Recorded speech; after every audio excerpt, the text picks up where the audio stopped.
Então, claro, eu não estou aqui fazendo moralismo barato, né? É, porque é óbvio que o dia a dia a gente se depara com o mundo material, a gente se envolve com ele, tem coisas boas também no próprio mundo material, tem coisas agradáveis, tem prazeres, e que o espírita deve, deve ou tem o direito, pelo menos, de participar. Então, não é aqui uma espécie de espiritualismo irracional, né? De achar que a gente tem que negar a matéria, que tudo na matéria é ruim, que nada presta, e não, que a gente não pode ter conforto, e que a gente não pode pensar em coisas materiais, que a gente não pode, inclusive, buscar coisas materiais importantes, né? Também não é esse lado também que a gente tem que levar.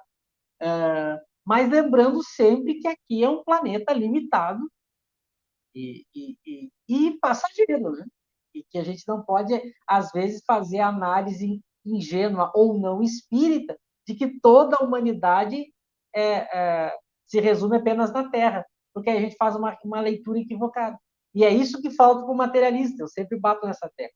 O materialista, quando ele vai fazer uma análise da realidade, é sempre uma análise incompleta, míope, porque ele só tem essa visão. Até há um pensador, eu não vou lembrar aqui agora, mas o conto é engraçado, né? E perguntaram para ele, é um escritor materialista, não vou lembrar o nome agora, mas o jornalista perguntou para ele assim: é verdade que você é pessimista? E ele é um materialista ferrenho. Ele disse assim: eu não sou pessimista, o mundo é que é péssimo. Ele dá essa resposta, né? Então veja, mas por que ele acha isso? Porque é a visão incompleta do materialista. É claro que se a gente olhar, às vezes, só do ponto de vista material, há dias ou momentos ou circunstâncias em que tudo é péssimo mesmo. Quando a gente está, às vezes, num corpo em que a gente quer estar, às vezes, querendo fazer alguma coisa e vem uma doença e aí nos limita, ou quando a gente está numa situação material que nos traz algum desconforto, alguma dor, isso é péssimo. Não é que a gente tenha que achar bonito, lindo, gostar da dor, do sofrimento. É péssimo mesmo. O problema é que a gente tem que lembrar que não se reduza isso à realidade. Isso é uma realidade temporária causada pela minha inferioridade. Não é a realidade verdadeira, né? A nossa realidade verdadeira, como o José lembrou, né, que Kardec coloca em diversos trechos, né? O mundo normal, primitivo, da onde a gente vem, não é esse mundo material, né? De guerras, de dor.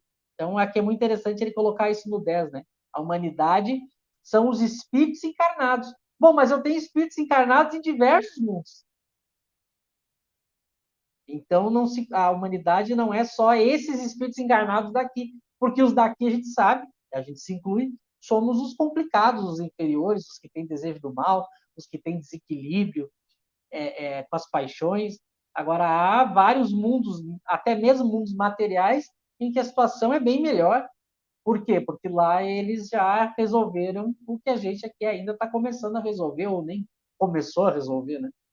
E ali no 11, né, o conceito, a alma do homem é o espírito encarnado, né? Então, nós somos aí o espírito encarnado, e aí ele coloca a questão dos animais, né, como auxiliares do nosso progresso. Os animais são seres aí com uma inteligência e um caráter que não é o mesmo que o nosso, né? O espiritismo não iguala o tipo de inteligência dos animais com a nossa, mas que, claro, serve aí para nos auxiliar de diversas maneiras no nosso progresso. José.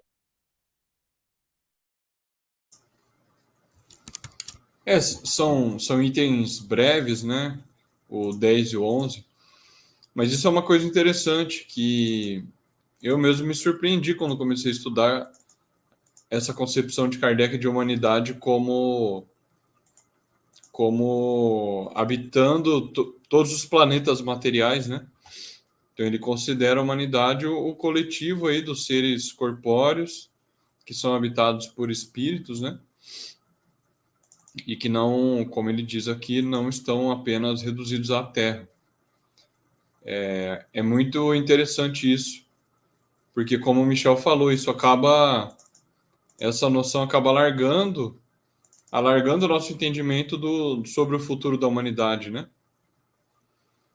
Kardec está sendo coerente com a teoria espírita, ou seja, o espiritismo ele liberta o homem de estar preso à Terra. todas as análises dos filósofos, as religiões, todas elas são sempre presas à Terra, né? O início da Terra, o desenvolvimento, o planeta Terra, o que o homem faz aqui na Terra. Parece que a criação de Deus foi toda projetada em função do homem na Terra. E o Espiritismo alarga muito essa visão, né? Eu não conheço outro autor que trate desse tema humanidade como seres corpóreos existentes em outros planetas. Humanidade, a gente vê o termo muito atrelado ao planeta Terra, né? Então, Kardec, o Espiritismo realmente, como ele mostra que os espíritos existem e está demonstrado por fatos, esses espíritos, eles não ficam circunscritos a um lugar, eles habitam todo o universo. Então faz todo sentido que esses espíritos, imagine milhões, bilhões de espíritos habitando todo o universo e só vão encarnar num corpo físico, material no planeta Terra. Não faria nenhum sentido. Faz todo sentido que eles encarnem em corpos materiais em todos os planetas que existem no universo. É claro que em cada planeta o corpo ele vai se diferenciar. Ele pode ser de um tipo de matéria mais sutil, mas ainda assim existe essa encarnação, né? Inclusive, sobre esse tema é muito interessante, Kardec vai falar que em outros planetas o corpo pode ser tão sutil que o espírito encarnado ele está como que com aquela lucidez, aquela dupla vista constante. A separação entre o mundo material e o espiritual ela é menos rígida, né? É como se a gente tivesse com os nossos sentidos da alma mais livres, né?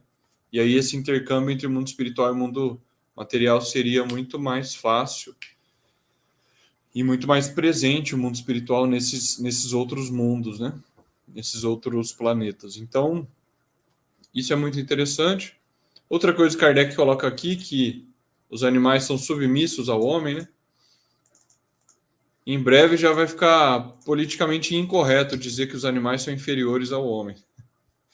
Porque as ideias do nosso mundo têm uma tendência a anular as diferenças entre os seres, né?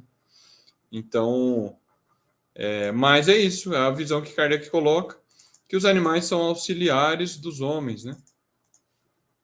Então, para o homem poder trabalhar na terra, poder trabalhar sobre a matéria, tirar o seu sustento, Deus amparou o homem de diversas ferramentas, diversos instrumentos, né? Então é isso. Mesmo na Bíblia, né? Tem o filósofo John Locke, filósofo moderno inglês, que ele cita o Gênesis, né, para falar sobre a noção de trabalho no mundo moderno, etc. Ele cita a passagem da Gênesis sobre que Deus fala ao homem, né, ganharás o pão com o suor do teu rosto, né? Então, esse trecho eu acho que tem a ver aqui com esse item 10 e o item 11 e a ideia do homem trabalhar para o seu aperfeiçoamento num corpo material e no mundo material. Eric? Não, exatamente, né? Primeiro ele fala da pluralidade dos mundos, né? Ou seja, não há vida só na Terra, mas humanidades encarnadas em outros mundos e a reencarnação se dá em vários mundos, né? E então é como foi bem dito.